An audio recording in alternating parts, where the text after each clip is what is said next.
क्या दिल्ली के सीएम अरविंद केजरीवाल ने इंदिरा गांधी वाला दांव खेला है? ये सवाल इसलिए क्योंकि सियासी दंगल में इन दिनों केजरीवाल धोबी पछाड़ खेलने में लगे हुए हैं। जब से मुख्यमंत्री पद से इस्तीफा देने का ऐलान किया है, तब से सियासी गलियारों में खलबली मची हुई है। पार्टी के नेता से लेकर विरोधी भी केजरीवाल के फैसले से हैरान हैं। हालांकि केजरीवाल ने इसे अपनी अग्नि परीक्षा बताया है और उम्मीद जताई है कि यह कदम जनता की सहानुभूति जुटाने में मदद करेगा। इस फैसले से उनकी पार्टी आप को आगामी चुनाव में फायदा हो सकता है।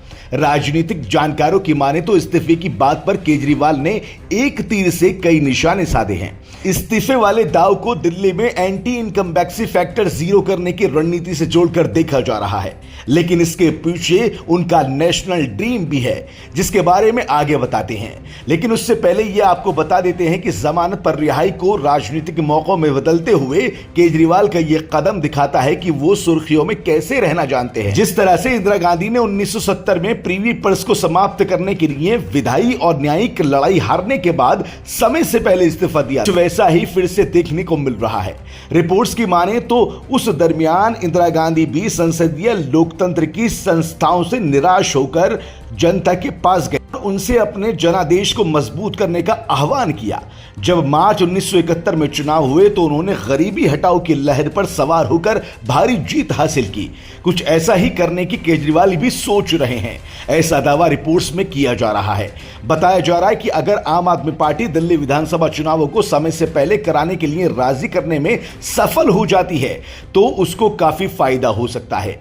इतना ही नहीं, केजरीवाल 5 मुद्दों को लेकर जनता के बीच जा सकते हैं। पहला मुद्दा, केजरीवाल भ्रष्ट हैं या ईमानदार। दूसरा मुद्दा, शिक्षा व्यवस्था। तीसरा मुद्दा, पानी और फ्री बिजली।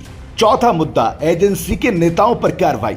पांचवा और सबसे बड़ा मुद्दा है जनता की सिंपैथी का।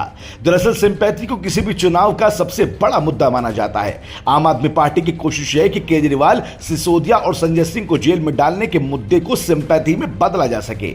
इस सिंपैथी के जरिए अरविंद केजरीवाल अपने खिलाफ सियासी गलियारों में फैली एंटी इनकम्बेंसी को खत्म कर देना चाहते हैं। पॉलिटिकल एक्सपर्ट्स का मानना है कि केजरीवाल ने अपने पास मौजूदा सीमित दायरे का भरपूर फायदा उठाया है। करप्शन के खिलाफ एक जन आंदोलन के दम पर सत्ता में आई पार्टी के लिए धोखाधड़ी के दाग को जल्दी से मिटाना होगा। जमानत पर उनकी रिहाई काफी हो सकती थी, लेकिन किसी भी स्वाभिमानी मुख्यमंत्री से यह उम्मीद नहीं की जा सकती थी कि वो जेल से रिहाई से जुड़ी शर्तों के साथ पद पर बने रहेंगे। इस्तीफा देकर उन्होंने अपने ऊपर लगे आरोपों को चतुराई से टाल दिया, जो शायद बाद में सामने आते। उन्होंने यह भी ऐलान कर दिया कि वो कानूनी अदालत से लेकर जनता की अदालत तक लड़ाई जारी रखेंगे, जिसने एक बार फिर से राजधानी में आम आदमी को राजनीतिक चर्चा में वापस ला दिया है।